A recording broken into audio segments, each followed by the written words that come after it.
मित्रों, आपने देखा है या महसूस किया होगा कि आपके आसपास धर्म कर्म पूजा पाठ करने वाले लोगों की जिंदगी में खुशहाली उतनी नहीं होती जितने कि दुष्ट या अधर्मी लोगों की होती है। और यह सब देखकर आपके मन में भी यह सवाल जरूर उठता होगा कि आखिर अच्छे लोगों के साथ बुरा क्यों होता है। परंतु वर्तमान समय में अधिकांश लोगों को इस रहस्य के बारे में नहीं पता है। इस प्रश्न का उत्तर भगवान श्री कृष्ण ने भागवत गीता में विस्तार से किया हुआ है। एक दिन की बात है जब अर्जुन भगवान श्री कृष्ण के पास आए और बोले, हे वसुदेव, कृपया करके मुझे यह बताइए कि अच्छे लोगों के साथ बुरा ही क्यों होता है जबकि बुरे लोग हमेशा खुशहाल दिखते हैं। अब भगवान कृष्ण बोले, मैं एक कथा सुनाता हूँ, उसे सुनने के बाद तुम निर्णय करना कि अच्छे लोगों के साथ बुरा ही क्यों होता है जबकि बुरे लोग हमेशा खुशहाल दिखते हैं। फिर कथा सुनाते हुए भगवान श्री कृष्ण बोले, बहुत समय पहले की बात है, नगर में दो व्यक्ति रहा करते थे। उनमें से एक व्यापारी था, उसके लिए अपने जीवन में धर्म और नीति की बड़ी महत्ता थी।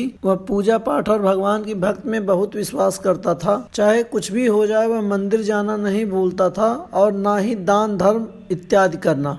वहीं दूसरे व्यक्ति का कर्म पहले व्यक्ति के कर्म के बिल्कुल विपरीत था। वह व्यक्ति प्रतिदिन मंदिर तो जाया करता था, लेकिन पूजा पाठ के उद्देश्य से नहीं बल्कि मंदिर के बाहर से चप्पल और धन चुराने के उद्देश्य से। उसे दान धर्म नीति आदि किसी से कुछ लेना देना नहीं था। इसी तरह समय बीतता गया और एक दिन उस नगर में जोर से बारिश हुई, जिसकी वजह से उस दिन नगर के मंदिर में पंडित के अलावा कोई और नहीं था। यह बात जब दूसरे व्यक्ति को पता चली तो उसके मन में ख्याल आया कि आज मंदिर के धन को चोरी करने के लिए एकदम सही मौका है, और वह बारिश में ही मंदिर पहुंच गया। और वह व्यक्ति मंदिर पहुंचकर उस पंडित की नजरों से बचकर मंदिर का सारा धन चुराकर वहां से निकल गया। उसी समय धर्म कर्म में विश्वास रखने वाला व्यक्ति भी मंदिर पहुंचा, भगवान के दर्शन किए, परंतु दुर्भाग्य से मंदिर का पुजारी उस दूसरे भले व्यक्ति को ही चोर समझ बैठा और शोर मचाने लगा।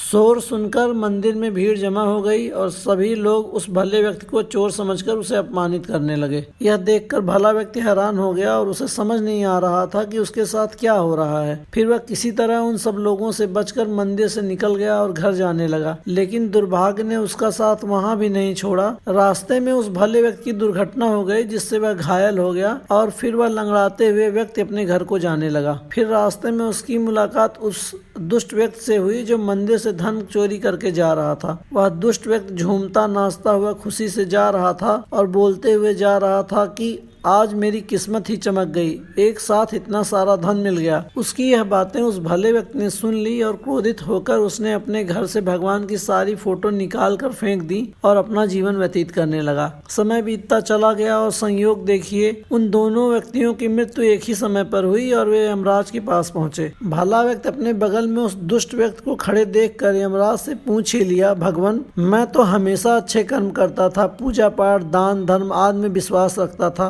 जिसके बदले जीवन भर मुझे अपमान दर्द और दुख ही मिला, और इस अधर्मी को अपार धन और इसका जीवन सुख से गुजरा, ऐसा क्यों? इस पर यमराज ने उस व्यक्ति को बताया कि पुत्र, तुम गलत सोच रहे हो। जिस दिन तुम्हारी दुर्घटना हुई थी उस दिन वास्तव में तुम्हारे जीवन का आखिरी दिन था, परंतु तुम्हारे किए गए अच्छे कर्मों के कारण ही तुम्हारी मृत्यु एक छोटे से दुर्घटना में परिवर्तित हो गई। और इस दुष्ट व्यक्ति के भाग्य में उस दिन राजयोग था, परंतु इसके नीच कर्मों की वजह से इसका राजयोग एक छोटे मोटे धन की चोरी में ही बदल कर रह गया। कथा सुनाने के पश्चात अब भगवान श्री कृष्ण ने अर्जुन से पूछा, हे पार्थ, क्या अब तुम्हें इस प्रश्न का उत्तर मिल गया? मनुष्यों का ऐसा सोचना कि भगवान उनके अच्छे कर्मों को नजरअंदाज कर देता है, यह बिल्कुल भी सत्य नहीं है। भगवान हमें भाग्य में क्या दे रहे हैं यह लोगों को समझ में नहीं आता, लेकिन अगर आप अच्छे कर्म करते हैं तो भगवान की कृपा सदैव आप पर बनी रहती है। भगवान ने गीता में यह भी बताया है कि जैसे आत्मा अमर है वैसे ही कर्म भी अनश्वर है, अर्थात किसी के द्वारा किया गया कर्म बेकार कभी नहीं जाता,